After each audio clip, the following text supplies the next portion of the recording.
एक समय की बात है। एक बहुत ही खूबसूरत राज्य था जहाँ पर वीरबाहु नामक राजा राज्य करते थे।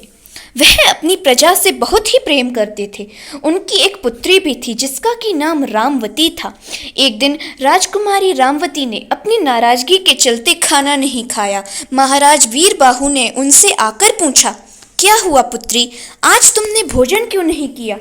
राजकुमारी रामवती ने बोला, पिताजी, मैंने आज भोजन नहीं किया, उसका कारण जानकर आप क्या करेंगे? तो महाराज वीरबाहु बोले, बताओ तो पुत्री, तुम्हें क्या दिक्कत है? तुमने क्यों खाना नहीं खाया? तुम तो राजकुमारी हो, सारे सुख वैभव सब कुछ तुम्हारे पास है। राजकुमारी रामवती ने बोला, यही तो मेरी दिक्कत है कि मैं एक राजकुमारी हूँ। मैं और लोगों की तरह जीवन नहीं जी सकती।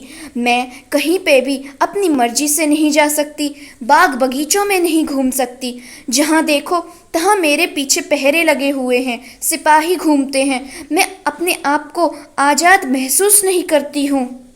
तो महाराज ने पूछा, तो तुम मुझसे क्या चाहती हो पुत्री? तो राजकुमारी रामवती ने बोला, मैं इतना चाहती हूँ कि एक दिन के लिए आप मेरे आसपास से पहरा हटवा दें, बस, और मुझे कुछ नहीं चाहिए। महाराज अपनी पुत्री की जिद के आगे मान जाते हैं और उसके आसपास से पहरा हटवा देते हैं। राजकुमारी रामवती को तो जैसे पंख ही लग जाते हैं। वह खूब मजे करती हैं। वह बगीचों में जाती हैं, महल में घूमती हैं, रसोइयों के साथ खाना भी बनवाती हैं। उन्हें ये सब करने में बड़ा आनंद आ रहा था। कुछ दिन यूं ही बीत गए।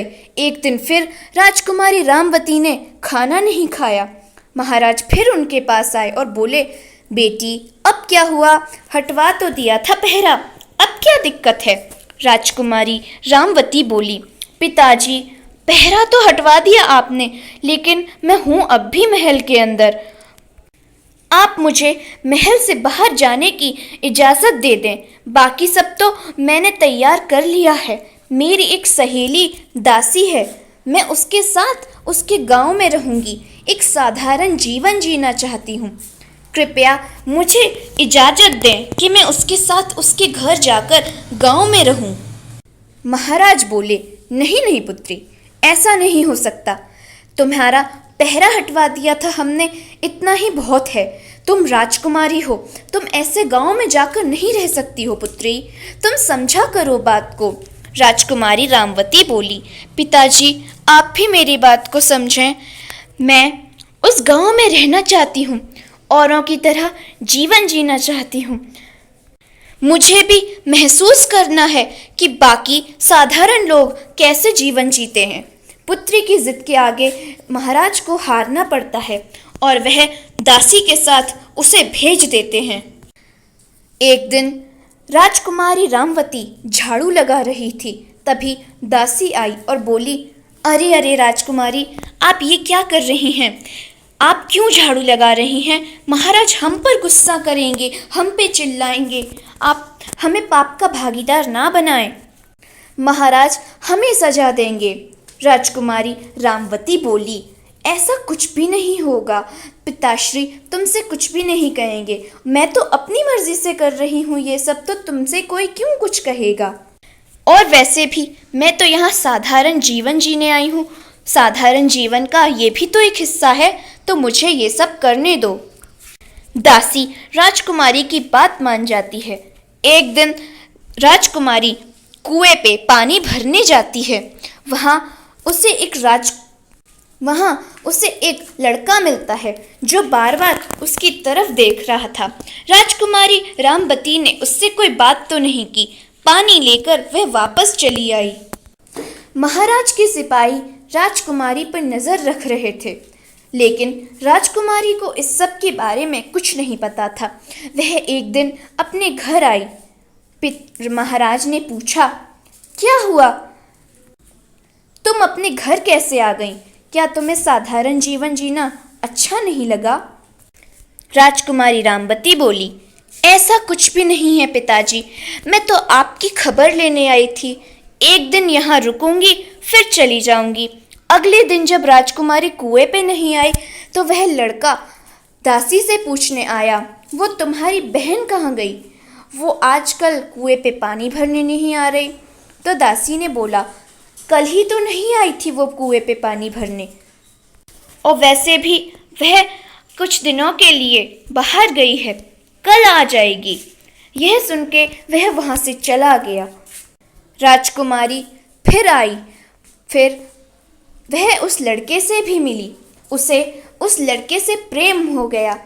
उस लड़के को भी राजकुमारी रामवती से प्रेम हो गया। यह सब बात उसने महाराज को बताई। महाराज ने बोला, अच्छा पुत्री, अगर तुम इस सब से खुश हो तो हमें इससे कोई दिक्कत नहीं है, लेकिन तुम उस लड़के के बारे में जानकारी तो लो कि वो कहाँ रहता है, क्या करता है, उसके परिवार में कौन कौन है। राजकुमारी ठीक है पिताश्री कह के वहाँ से चली आई। फिर वह उस लड़के से मिली और पूछा, तुम्हारे परिवार में कौन कौन है? मेरे पिताश्री ने पूछवाया है। तो लड़का बोला, मेरे परिवार में मेरी माँ और पिताजी हैं, वह भी तुम्हें बहुत पसंद करेंगे। तुम मेरी सच्चाई नहीं जानती हो। तो राजकुमारी ने बोला, तुम भी मेरी सच्चाई नहीं जानते। मैं एक राजकुमारी हूँ। मैं सच्चे जीवन साथी की तलाश में एक साधारण लड़की बनकर रह रही थी। तुम किसी लालच में आकर मुझसे शादी नहीं करना चाहते, बल्कि तुम जानते हो कि मैं एक गरीब लड़की, लेकिन अब तुम्हें पता चल गया है कि मैं एक राजकुमारी हूँ। क्या अब भी तुम मेरे साथ विवाह करोगे? तो उस लड़के ने बोला, हाँ, क्यों नहीं। राजकुमारी हो तो क्या हुआ, प्रेम तो मैं तुमसे अब भी करता हूँ। राजकुमारी यह सब बातें करके अपने महल वापस लौट आई। कुछ दिन बाद उनकी सगाई होनी थी। वहाँ पे गाने बाजाने के साथ घोड़े पे सवार होकर एक राजकुमार आया। राजकुमारी चौंक गई, ये कौन है? मैं जिस लड़के को जानती हूँ वो तो इतना अमीर है ही नहीं, वो तो एक साधारण व्यक्ति है, पर ये कौन है जो मेरे लिए बारात लेकर आया है? उसने करीब से देखा तो वह वही लड़का था जो कि राजकुमार चंद्रसेन था। उसने राजकुमारी रामवती से बोला, रामवती, जैसे तुम सच्चे जीवन साथी की तलाश में साधारण लड़की बनकर रह रही थी, वैसे ही मैं भी एक सच्चे जीवन साथी की तलाश में साधारण लड़का बन के रह रहा था। मुझे भी तुम बहुत अच्छी लगी और मुझे एक ऐसी लड़की से शादी करनी थी जो जरा भी अहंकारी ना हो, घमंडी ना हो, अपनी प्रजा से प्रेम करती हो, अपनी प्रजा को अपने बच्चों की तरह रखती हो। ये सब मैंने तुम में पाया, इसलिए मैंने तुमको पसंद किया। ये बात जानकर सब लोग बहुत खुश हुए कि वह भी एक राजकुमार है। दोनों का विवाह विधि पूर्वक पूरा हुआ और वह लोग खुशी खुशी रहने लगे।